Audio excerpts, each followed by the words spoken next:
Hey guys, I thought I'm gonna show you something with my figures, and this is just a fast tip. When you're putting something together, you wanna pay attention to these details. The first two figure that I actually did between these five is this two on the right side, the xenomorph from Alien, and this is actually my creation, a zombie, and I'm kind of proud of it. I when I made this the first time, I made it in Sketchbook Pro and Photoshop, both of them. But what I couldn't really adjust is a few things, and I didn't even pay attention to it because it took me so long to make them that I didn't really have time to pay attention to anything else. But now, uh, making a figure, the process itself is taking way less time, so I can pay attention to more details. So I'm gonna show you those, well, two of those details. The first one is the shape of a limb, well, the end of a limb. You can see when I'm moving this arm, the zombie has a problem on his shoulder. It's kind of missing, and it's not because it was bitten off. It's just because I was lazy and I didn't really pay attention how the shape is formed. So that's a huge problem. The second time I did this the second time I did this figure, when I made it, I kind of paid attention to it. So when I move the arm now, there is almost no problem. I mean, there is a little bit of problem, but I didn't really want to move the arm above this part anyway because it's kind of unnatural.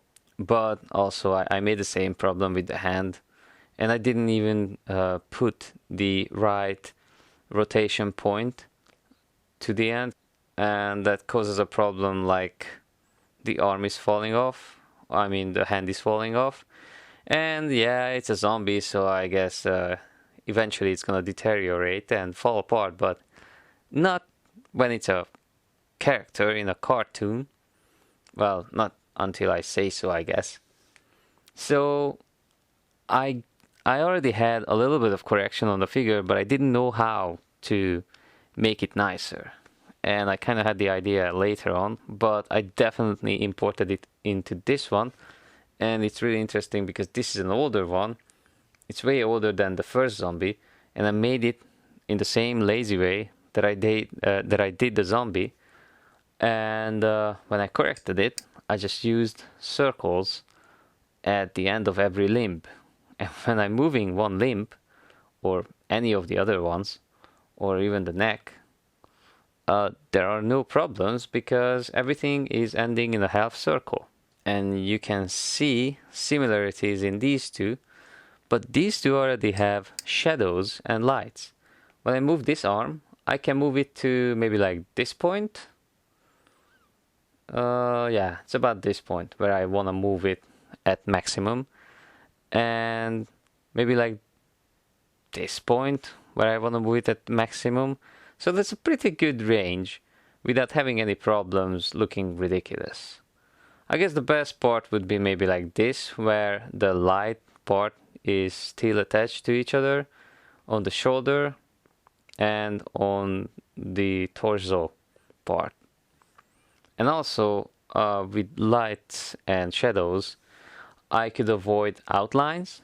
So if I make a little bit of shadow, the shadow makes the actual dividing between the forearm and the upper arm, and it looks way better than an outline. Also, I made a tiny bit of elbow here, so when I move the arm, it doesn't look too alien. And when you have a costume and it's not human skin, it's way easier because the costume can cover a lot, and the costume can cover most of your arm, elbow, and everything else. And on this Pennywise figure, you can already see that I kind of used that on my advantage. I used the same thing with the shadowing. When I move this arm, if I move it, it looks like the shadow actually is moving, but it's just a trick on your eyes. The shadow is staying the same.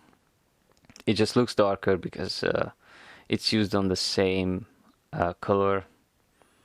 And I already have the half circle thing going on. So when I move the arm, I actually can spin this arm in a weird way. And like I guess that's kind of cool with Pennywise, so maybe I'm gonna use that. I also did something similar with both figures with the head. When you move the head of a figure, you kind of want to have a little bit of dark shadow on the neck, under head, under your head, and it looks a little bit more natural. In the case of Pennywise, I didn't really put anything under his head.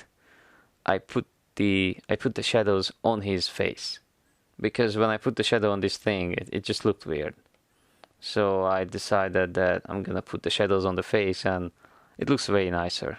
That would be it for the animation part, and this is how it looks like in the making. When you attach the arm together, the circle that you use has to be the same size. So just duplicate the circle, put it over to the end of your arm. Use the same color for the circle, and then just colorize the whole thing. You can put your pattern on it, and you can put your shadows on it, everything else, and put them on top of each other, like if you would put them top of each other when you put the figure together in your animation app or software or whatever you're using. I'm using Animation Pro on an iPad, but you could be using something else. And not every software or app is able to do so sophisticated stuff as, for example, Procreate or Photoshop can. So it's kind of important that you make the figure in the software that you use to make the figure properly, so later on you can animate it properly. In my case, it's Procreate, and then I just export everything limb by limb in PNG and just put it back together. Well, thank you for watching, and I hope I was able to help you with something today. And you can check out my other channel. I have these things there in a cartoon form. Some of them are okay, some of them are terrible. You will be the judge, and bye.